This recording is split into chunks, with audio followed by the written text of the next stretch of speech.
Nako, impacta ng Malacanang. Yari ka ngayon sa pamilyang Marcos. Hindi, ito hindi, ano lang yon. Sa atin chore lang naman yon na si Imelda nagalit. Maaaring magalit si Imelda pa lang. No? Hindi natin sinabi nagalit si Imelda. No? Bakit? Hoy, Auntie Claire, Marcos is Marcos pa rin. Tandaan nyo, kita mo itong larawang ito. Ito ay post noong Hulyo 3, 2026. Itong nakaraang 3 linggo lang. Ha?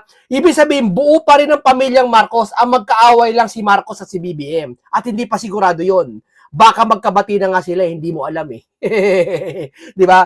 Ang Marcos matatalino rin yan. Ha? Lalo si Amy. Nagtataka lang kami kay Bongit ano nangyari. Di ba?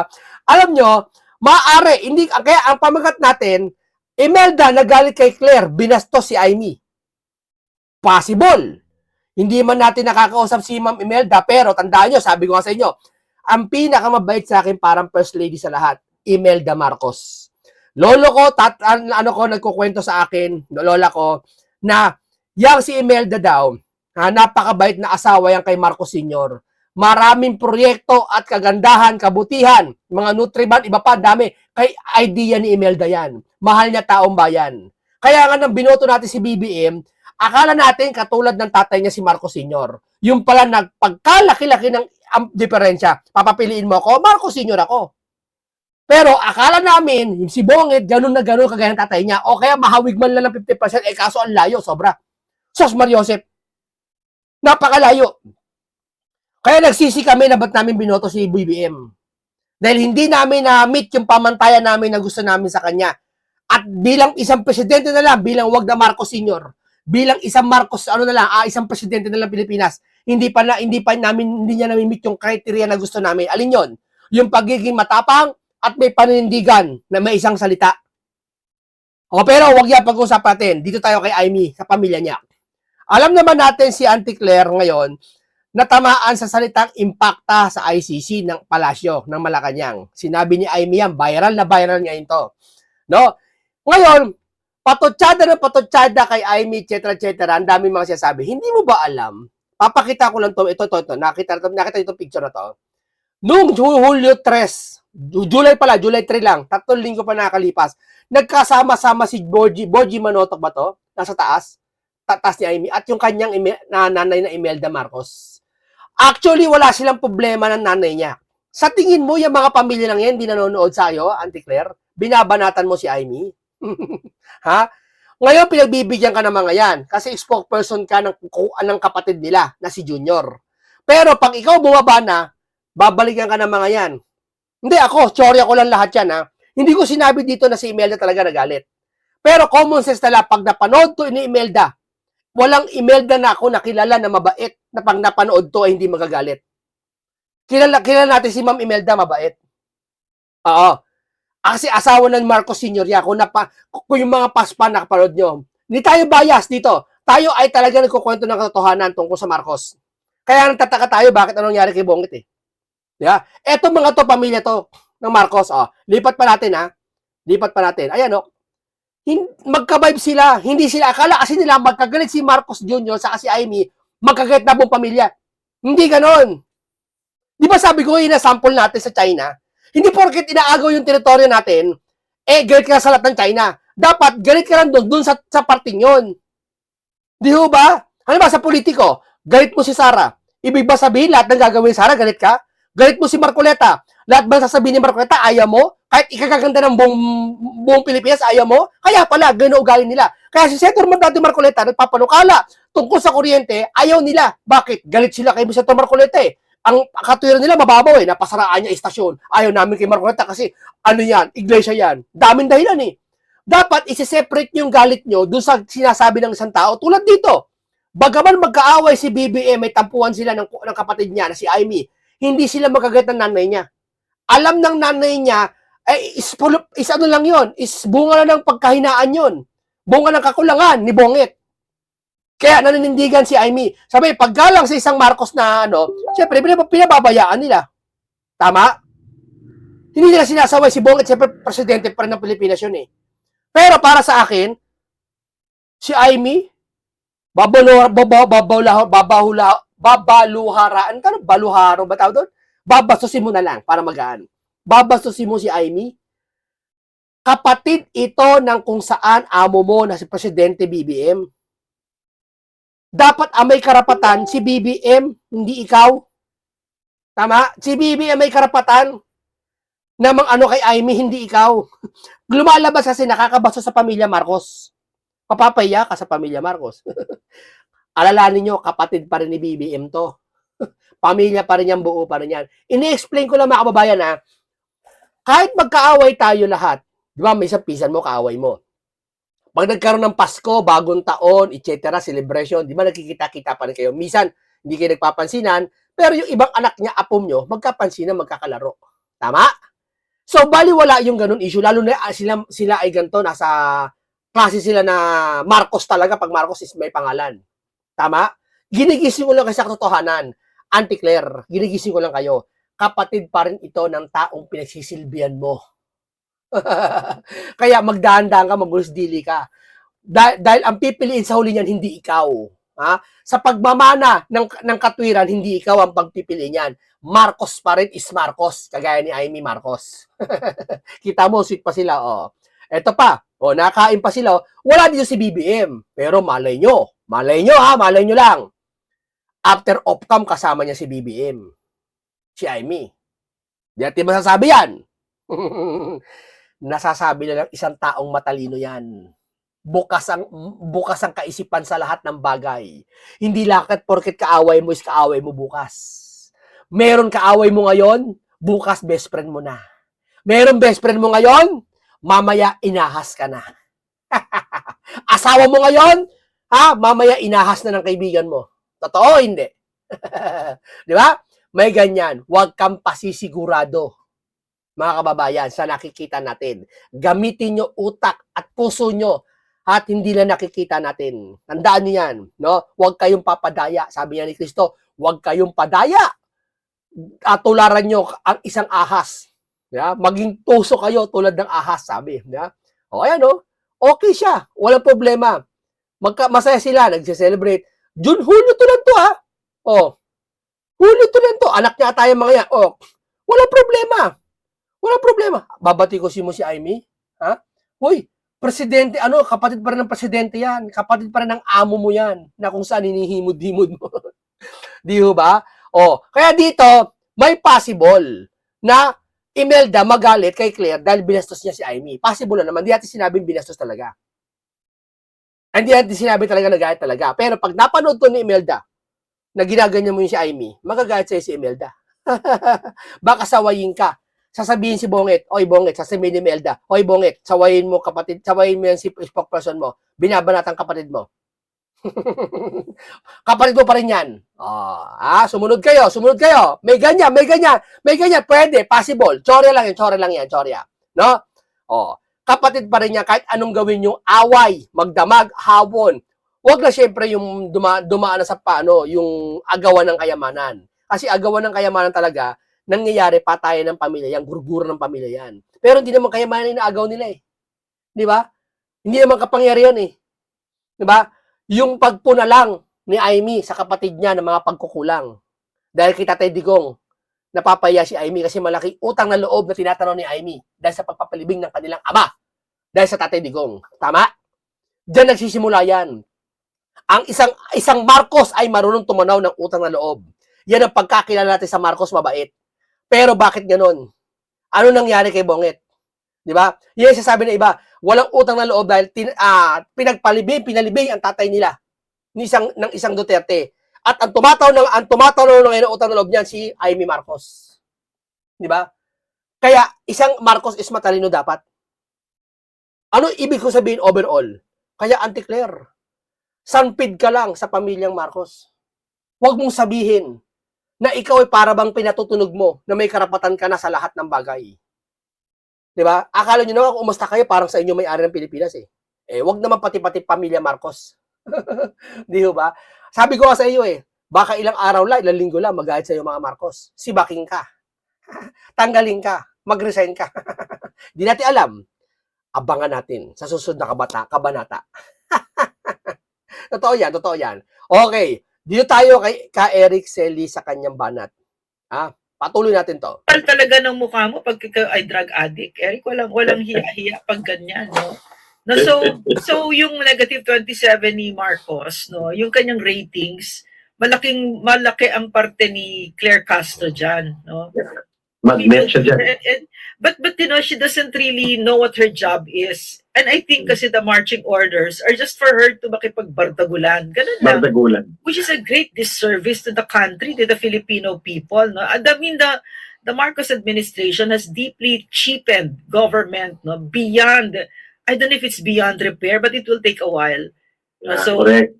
for the Filipino people to get back the respect for government, no. May isa pa kong comment yan sa kanya before natin siya bitawan, ma'am. Oh. Ang kanyang pangbabastos sa Vice President, nakalimutan niya that the Vice President is an elected official. At siya ay appointed lang.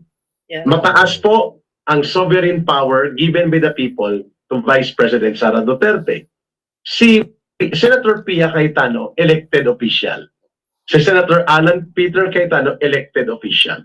Ngayon lang po ako nakakita, Ma'am Lorena, correct me if I may be wrong in this observation, ng isang presidential spokesperson / barker na ganito kabastos at hindi niya kinikilala ang sovereign authority given by the people to elected officials. Kung tratuhin niya, insultuhin at pagmayabangan si Vice President Sara Duterte, si Senator Pia Cayetano, si Senator Alan Peter Cayetano, as if may mandate itong kulukoy na si Claire Castro. Hoy, wala kang mandate. Humiram ka lang ng kapal ng mukha at apog mo kay Marcos Jr. and you don't even deserve to be called a presidential spokesperson.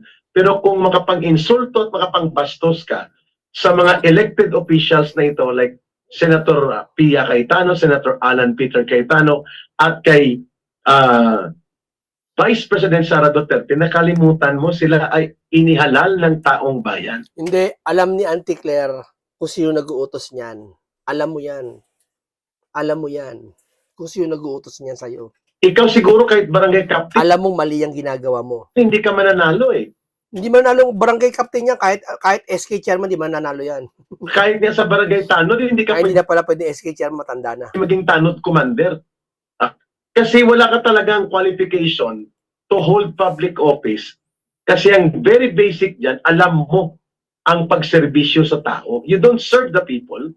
You are serving your interest, bulsa mo, ang kapal ng mukha mo, at ang mga inuutos sa iyo kahit mga mali, ginagamit mo ang public office. That's why you cannot be a public official to be elected by the people, Ma'am Lorraine. Yeah, but then again, no, I'll go back to that she takes her cues from Bongbong Marcos. And what has Bongbong Marcos taught what's his message to the Filipino people? Our votes don't matter. He doesn't respect the voice of the Filipino people. Sino ba yung pinapa-impeach niya ngayon?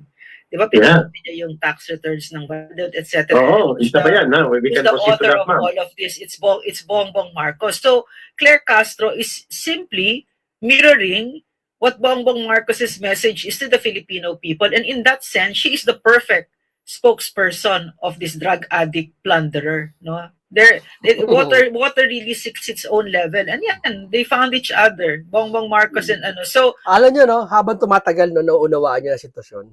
Nakita nyo, habang tumatagal, no, sila-sila na lang ang nagkakampiyan sa isa't isa. Yung mga nakaupo. Kung di dahil sa kapangyarihan ng gobyerno, ginagamit nila yung posisyon, wala sila eh. Checkmate na sila eh. Yung mga pinklawan, iiwan kayo niyan. Akala nyo nakasandal sa inyo? Iiwan kayo niyan. Sa bagay, yan ang sasandalan yung mga pinklawa pag nagipit na kayo. Diyan kayo tatakbo lahat.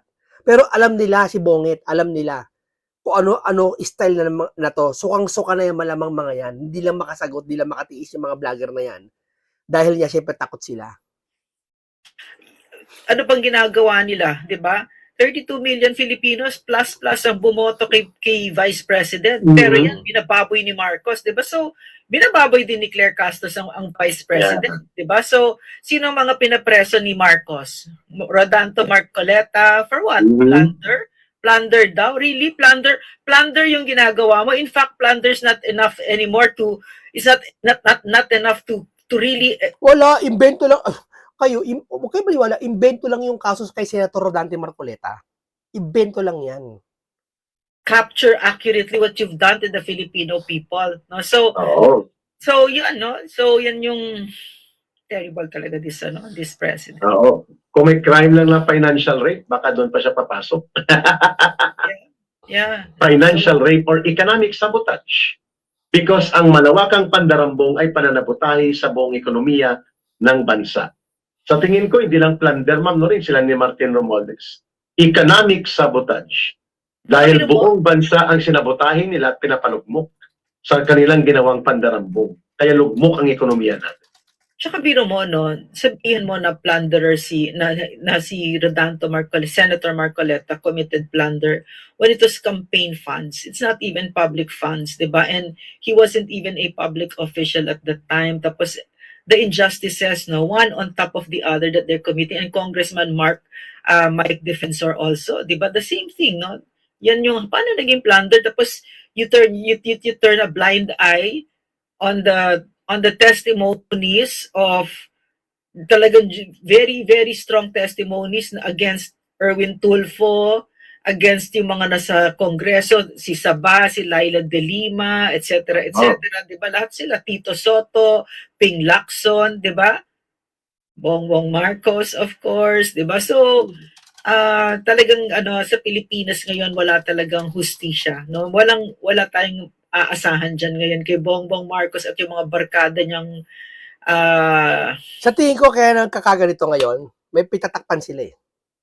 Pero kung wala silang pitatakpan, tapatan tayo ha, wag kayong magagalit, sasabihin ko. Kung walang flood control issue na pitatakpan, mababait yan mga yan eh. Totoo lang. Mabait. Okay sila, makikisama sila. Pero hindi eh. Yung ayaw ni Tatay Digong dahil na weak leader siya, hindi niya matanggap. Kaya nagalit sa mga Duterte. Dapat pag ako sinabihan ako weak leader, magagalit ako pero hindi ako maghihiganti. Ipapakita ko sa iyo hindi ako weak. Mas malakas ako. Tama? Hindi magre-rebelde ka, maghihiganti ka. Pababayaan mo makulong si Digong sa ICC kahit na sinabi mo na ang ICC ayaw mong papasukin, any shape of form, hindi mo papasukin kasi soberanya natin, maapakan, pinapumayag ka pa rin. Di ba? Pero isa sa mga dahilan kung ba't nagkakaganyan sila ngayon, hindi normal yung nangyayari ngayon sa panahon ngayon. Dahil sa pagtatakip sa flood control issue, hindi dahil sa matanggal si Sara. Dahil si Sara, pag naupo, flood control issue pa rin na halongkatin nila Senator Rodante Marcoleta, nila Cayetano eh. Ipakukulong lahat nila eh. Kaya takot sila mga yon. Yan ang aking teorya. lasing na lasing sa kapangyarihan. At kung hindi siya interesado, Ma'am Lorraine, sabi niya hindi siya interested kung ano man mangyayari dyan sa impeachment, ay nabahala na ang Senado kasi ang bola na sa Senado na. Pero ngayon, hindi niya mapigilan ng sarili niya na i-reveal ang kanyang pagkumpas sa BIR na i-release ang confidential records of tax payment and tax records na mag-asawang Vice President Sara Duterte na Attorney Manscarpio, pagpapakita po that the principal motive of Marcos is to remove Sara Duterte before 2028 using the abusive and very clear harassment and manipulated operations using the impeachment process. Dahil kung gusto niya talaga ng unity at kung gusto niya ang bansa ay ma-unify, pwede niya namang sabihin, itigil na natin yan.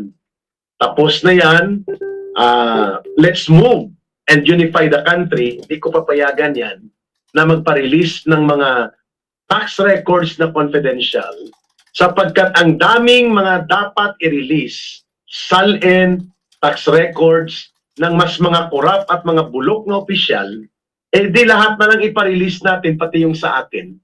But hindi.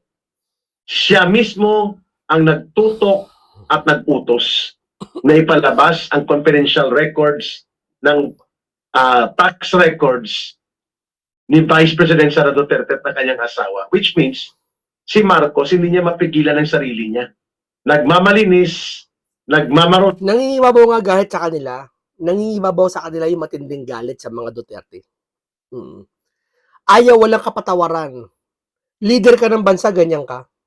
Hindi mo, inisip mo kapakanan. Tingnan mo, sabi ni Amy Marcos sa kanina. Ano sabi ni Amy? Ilang batas na hindi na-aprobahan. Bili mo, nadamay pamilya, nadamay ang sambayan ng Pilipino dahil sa galit nila. Yan ang hirap. Kapag ang isang opisyal na ikaw ay namiminuno, may galit ang puso mo, punong-punong galit ng dibdib mo. Nadadamay na sa paligid. Pati bansa minamalas. Pero siya talaga ang pasimuno na bilis-bilisan nyo na yan. Magboto na kayo at tanggalin nyo na siya at dapat ito na ang datos patungkol sa kanyang tax records. Ganon po kakapal at ganon po kadesperado si Marcos by issuing this order to release the confidential records on the tax transactions involving the Vice President. What we're seeing, kasi parang I have a group chat, no, and then when they found out that Marcos released agreed to release, no, the tax returns of the Vice President and the husband, parang gulat na gulat sila. So ako naman nagugulat, ba't kayo nagugulat? Kasi we have to be 10 steps ahead of this criminal, no? He's not an ordinary person. He's a criminal. We elected a criminal in office, no? The highest office of the land. So dapat hindi na tayo nagugulat. May isang term na tinuro sa akin ang CPP, no? Ang term na yun ay reactive. Napaka-reactive ng Pilipino. So, ang plano kasi ganito, i-convict nila ang Vice President pagkatapos no election sa 2020. So, ako ang concern ko na yan na mahirap. Sa kagustuhan nila makaposisyon pa rin sa gobyerno, magamit pa rin ang kapangyarihan. No election, sasabi ni Amy. Tamo talaga, si Amy tapat talaga. Alam niya yung mga nangyayari sa taas. Di ba? Yan ang ka-alarma pag nangyayari sa atin, mga kababayan. Sukang-suka na tayo sa nangyayari ngayon, tapos hindi pa papalitan yung gobyerno. Extension pa? Naku, mahirap yan. Pilipino, ba't pa kayo nagugulat? Nakikita ko, ba't pa kayo nagugulat? Ano ba, tapos parang naniniwala pa kayo doon sa sinasabi nila na kakasuhan si Martin Romualdez? Ano ba? Diba? Huwag kayo maniniwala kasi kung may tinuro kasi ito mga ito sa atin, nagpakilala, mga sinungaling sila. Hindi sila nagsasabi, mga bastos, walang respeto sa bayan natin. There's no, kahit na isang drop ng nobility, yung kagandahang loob, wala itong mga ito. Okay, ang mga nakaupo ngayon sa matataas na pwesto ng sa gobyerno ay mga kriminal, ang mga utak. Okay, pwede ko bang ulitin yun ng 1 million times bago nyo maintindihan yung sinasabi ko? Kasi para nagugulat pa. Hindi kasi malawak ang ibang utak ng ibang tao ngayon eh. Dahil libang na libang sila ngayon sa pinagkakaabalahan nila. Yung iba, syempre, libang sa trabaho. Ang gusto lang nila, hindi naman sila nakakaranas ng baha, ng hirap, ibang Pilipino. Kaya akala nila, husgahan nila yung mga nangyayari, okay lang. Wala silang problema. Ang nakakaranas po ng hirap, yung nakakadama po ng totoong sitwasyon ng Pilipinas. Na talagang merong taki pa na nangyayari. Merong scripted na nangyayari. Yan ay nakatutok lahat kaming mahihirap. Yung ibang mayayaman, wala nang pakialam dyan eh. Basta kami, may katrabaho na lang kami. Malaki sahod ko. 60 to 70,000 up ang sahod ko. Okay na ako. Wala na akong pakialam dyan. Yun ang mahirap. Diba? Tapos sasawsaw ka bigla sa politika. Kakampihan mo yung mali. Diba? Hindi mo alam nangyari. Bakit kayo nagugulat? Diba? Ano bang ginawa nito? Tignan nyo na lang kung sino nasa The Hague ngayon. Si President Duterte, di ba? So, sino bang kakonsyaba ni Marcos dito?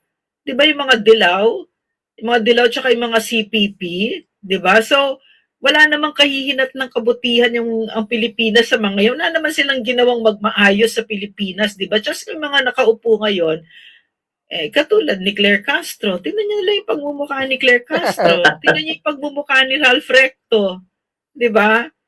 Tingnan niyo yung pagmumukha ni Boying Remulla. O, di ba? Mga sinungaling. At saka Sinungaling. Di ba? Talagang balat kung balat sila eh. meron na silang script na sinusunod na lang. No? Mm. So, yan Nako, kagulo to. Pag talagang term extension, kung matuloy, kung totoo man yan, kagulo talaga. No, kagulo yan. yung, wag na kayong magulat, di ba? Ba't na tayo gulat na gulat? Kasi parang, yung nagre-react tayo, wag na mag-react. Wag na mag-react. Dapat, ang ibig ko sabihin, wag mag-react. Dapat 10 steps ahead tayo sa kanila. No? So, wag tayo magulat sa ganyan. Dapat alam na natin. No? Tama ka dyan, Ma'am Lorraine, ano? Kasi, from the very start, ang impeachment operations para durugin si Vice President Sara Duterte will not gain ground kung hindi kinumpasan ni Marcos. Yeah. Total, yun lang naman kasimple yun eh. Mula sa dinaya yun sa House of Representatives, binaloktot nila ang lakas ng loob ng pangbabastos at pangbabara kay Vice President doon sa House of Representatives since last year pa yan. Si Marcos ang may pakana niyan. Yeah. Wala nang iba. Kaya ito, tama ka Ma'am Nori, expected natin yan na ang lahat ng katarantaduhan ay gagawin niya para lamang mapasiguro na maitulak ang agenda which is kung hindi man kaagad mapapatanggal si Vice President Sara Duterte, tudurugin at ipapahiya at gamitin ang oportunidad na ang taong bayan, yung mga naniniwala pa kay Sara Duterte o yung mga nagdududa pa, ay masway nila upang ipakita na talaga. Biruin mo ang gusto ng taong bayan ngayon si Sara. Tapos sinisiraan mo si Sara sa hindi naman niya ginawa. Ganun karaming Pilipino, ang majority na sinisiraan mo harap-harapan. Akala ko ba ang priority yung mga Pilipino? Majority nga yung gusto kay Sara eh. So wala kang pakialam? Mas may pakialam ka doon sa mga minority na nakakaunti na naman? Hindi totoo lang. Dapat pagpipilian mo yung kagustuhan ng nakakarami. Kaya nga may botohan eh. Di ba pag sa botohan, sino na nanalo? Mas maraming boto. Kasi mas maraming gusto ng Pilipino yun. Yun ang maupo. Sa pagka-presidente, ba't nanalo? Siyempre, mas maraming boto, yun naman nanalo. Alam nga naman yung manalong presidente, yung pangalawang boto na hindi naman maraming boto. Siyempre, yung pinakamaraming boto. Ano ibig sabihin? Nasusunod yung maraming Pilipino. Eto kay Sara Duterte, hindi ma-eleksyon, pero maraming gusto kay Sara. Tapos kayo, kung maka-akto kayong ganyan, ang nilalapastangan nyo hindi si Sara, kundi yung mga Pilipino na gusto kay Sara. May mga anomalya na ginawa ang Vice President. And that is the minimum agenda of Marcos. Ang maximum agenda niya, ito yung binabanggit ni Ma'am Lorraine, I agree to that. Yung sabi mo, Ma'am, tatanggalin si Sara Duterte, papakonvict nila, and then magkakaroon kunwari ng reforma sa sistema ng gobyerno, papaguhin yung saligang batas, hold over muna ang mga opisyal ng gobyerno, mananatili si Marcos into a transition government. Yan ang no elections. Yan ang mahirap, election na yan. Pag natupad yan. Mahirap, alarma yan. Hindi na nga tayo makatiis ngayon sa nangyayari. Di ba? No election pa. Maximum dyan, magdeklara siya ng state of national emergency leading to the necessity to suppress acts of terrorism that will destabilize the country. Leading towards the election, isuspend niyang election. Those are possibilities. Within the power given to him in the Constitution, pwede niyang gawin yan. At alam natin, pinag-iisipan at pinaghahandaan na nila Marcos yan, Ma'am Lorraine. Correct. So Eric, anong tingin mo no na para sa atin maliwanag na maliwanag talaga yung path na ginagagawin nila, 'di ba? So ano dapat ang stance ng Pilipino sa ganito? Kasi sa atin, dapat ang masusunod yung nakakarami. Wala eh. Binabastos tayo ng mga to. Di ba? Dahil lang sa may pagtatakip sa isa. Wala nang ibang dahilan kung ba't sila nagkakaganyan eh. Dahil sa pagtatakip niya sa flood control issue eh. Kasi sa akin, nakikita ko kasi sa social media, yung mga nagkukunyari na for Sara, pero ang sinasabi sa mga comments, wala na tayong pag-asa. Sila yung may kapangyarihan. Talagang, Hindi ma'am, totoo lang ma'am. Maari talagang walang tayong pag-asa. Dahil talaga silang nakaupo sa kapangyarihan. Tanggapin natin ang katotohanan. Maari anytime pwede ma-impeach si Sara. At pag na-impeach si Sara, wala tayong magagawa. Kahit mag-rally kayo, magwala kayo, wala nang magagawa. Totoo yan. Dapat tanggapin natin ang katotohanan. Katulad ni Panelo, yung katwiran ni Atty. Salvador Panelo, yung matanda. Anong katwiran niya? Eh di pag na-impeach si Sara o mawala, hindi na tumakbong bilang presidente, patakbuhin natin si Robin. Totoo lang. Hindi joke yun, pero si Robin number 1 sa Senado. Eh kung hindi makatakbo si Robin, o hindi si Cayetano, Vice President si Marcoleta tayo, Presidente Marcoleta. Malamang lahat ng Sara na pansit, tatakbo kay Marcoleta lahat eh. Dadami boto. Totoo yan. Susuportan pa ng INC. Hindi ba? Na mga Muslim. Ang Vice President si Robin. Ang Presidente si Marcoleta. Possible. Possible yun. Tinatanggal yung hope natin, di ba? Tapos, nababasa ko din yung kinuwento ko sa inyo, yung isang araw, a retired general said, wala na akong paki sa Pilipinas. I've done my time. No? Mas gusto ko na lang na mag-golf ako. Yeah. Tapos mag-shopping lang ako. Ganon. No? So, this generally, I think is in his 70s. No? So, I think his only goal in life is to die with a nice pair of jeans. I think that's it. No? So, but in the end, we really get the country that we deserve. Yun talaga yun. No? So, kumbaga sa relasyon, no, you get the boyfriend that you deserve. So, kung ang boyfriend mo binubugbog ka, sinungaling, etc., or asawa mo, tapos hindi ka umaalis, di ba? At talaga deserve mo yun. Di ba? So, hindi mo ipaglalaban ang Pilipinas, deserve mo talaga kung ano mangyayari. Di ba? O, totoo yun. Totoo yun. Murahin ka ng Pilipino, deserve mo yan. Di ba? So, kayo magagahit pag pinupuna kayo. Kasi maliwanag na eh. Go ahead, Ma'am Ben. Kasi maliwanag. Okay, maraming salamat. Tapos na po yan. Salamat ulit sa iyo, Ms. Doc Lorraine Badoy at Attorney Eric Celis. Maraming salamat sa pagpapaliwanag. At dito na nga, sabi ko, ulitin ko ulit, bidang-bidang ngayon si Impacta dahil niya, akala niya, binabati ko siya si Amy, akala ikatutuwa yun ng pamilya Marcos. Maaari si BBM katuwa yun. Pero yung pamilya Marcos, pag napakinggan ni Ma'am Imelda, malamang magagalit yun. Ngayon, baka di pa napapakinggan. Pero di natin alam kung magalit, no? Pero Marcos is Marcos pa rin. Amy is anak pa rin ni Imelda, kapatid pa rin ni Bongbong Marcos. Ano man ang mangyari, mawala man si BBM sa mundong ito, dahil sa edad o sa katandaan, iiyak pa rin si Amy. Tatandaan niyo yan. Ganon din si Boy BBM. Mawala man si Amy, may simpatsya pa rin yan si BBM. Kaya dahan-dahan lang kayo. Baka lahat na nakikita nyo, scripted lang. Baka lahat na nakikita nyo, pinapainan lang kayo.